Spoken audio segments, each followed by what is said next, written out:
In this episode, I intend to present information about something called social understanding. Now, the reason why it is important is because it explains how children over time begin to understand themselves, other people, the nature of relationships, and their relationship between themselves and groups. And of course, friendship. And there's hardly anything that is more crucial to a person's happiness than the ability to understand the world from a social perspective. Many suicides, for example, occur because of a loss of a relationship, or low self-esteem appears to be related to social difficulties. And a lot of other mental and disorders are related to either produced by the mental problems, or the mental problems are accentuated by social difficulty. So it's kind of a big deal, actually. So what happens during social understanding? Well, the children begin to learn about intentions, what people intend to do. So they will learn by play that some child is going to take a toy, or some person is going to say something, and they learn this at a very early age. And so even 2-year-olds will start understanding how other people work, why they do what they do, and it's based on the idea that children are born with a tendency to hunt for regularities. And so when they're looking at regularities of how people act, then they begin to understand the inner quality of intentions. Then when this happens, something really crucial to the development of social understanding is called person perception. It's how they begin to perceive people. Now, I'm sure as soon as I mention that, or at least I hope, you'll understand that what's going on is the ability to accept and understand people, but person perception is also where bias and prejudice and judgment is concerned. So parents make a great deal of difference, because we want to have our children see other people in terms of their goodwill. We want to see them in terms of every person having positives in their life, and so on. And parents can do a lot to promote accurate or healthy person perception by talking about people they know and saying, what is this person like, and so on, so that you do more than talk about hair color or height or weight or something. And you are teaching about what kind of a person that is in terms of their motives and their emotional behavior and so on. Person perception is a crucial part of healthy development. Then we have perspective taking. And perspective taking is when we look out into the world and say, what kind of view should I have? Is it optimistic, pessimistic? What do I anticipate? And children begin to learn this in mid-childhood and begin to reinforce it.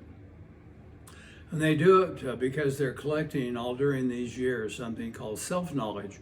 And this knowledge is what they know to be true about themselves. And then they take a look at how they see school and so on. And when children have a negative perspective of other people or groups of people, like I have no friends, my friends are all mean, so on, those are indications that there's some unhappy moods that are beginning to develop. And you only need to go through life and read about school shootings or violent behavior, and you understand what a real negative, hostile perspective can do for you. Now, along the way, a child will develop something called a theory of relationships. It's like, well, how do you meet people? How do you get along with them? What's the best way to communicate, and so on. Now, this is the period of time when we're talking about 9, 10, and 11 here, when you can say to a child, I want to show you how to become acquainted and how to be respectful, to show you how to honor parents and to respect other people, plus to make an adjustment, see, based on who you are talking with and where you are. So you can teach about healthy respect for teachers, for law enforcement, for people in authority, and you can also help them learn how to communicate, give compliments, listen attentively, and they develop ideas about how you go about being friends. So in the early stages of this, you might see some children be controlling of others, or children feeling controlled by others. And you want to give some time to help them understand what true friendship really is. And then one of the most significant things of all is called relationship exchanges.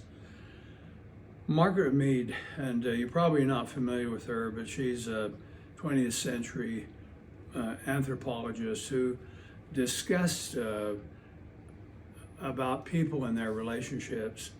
And her husband, Gregory Bateson, was studying the same people that Margaret Mead was researching. And here's what he reported. He reported that there are three kinds of what are called exchange. An exchange is what person A does followed by person B.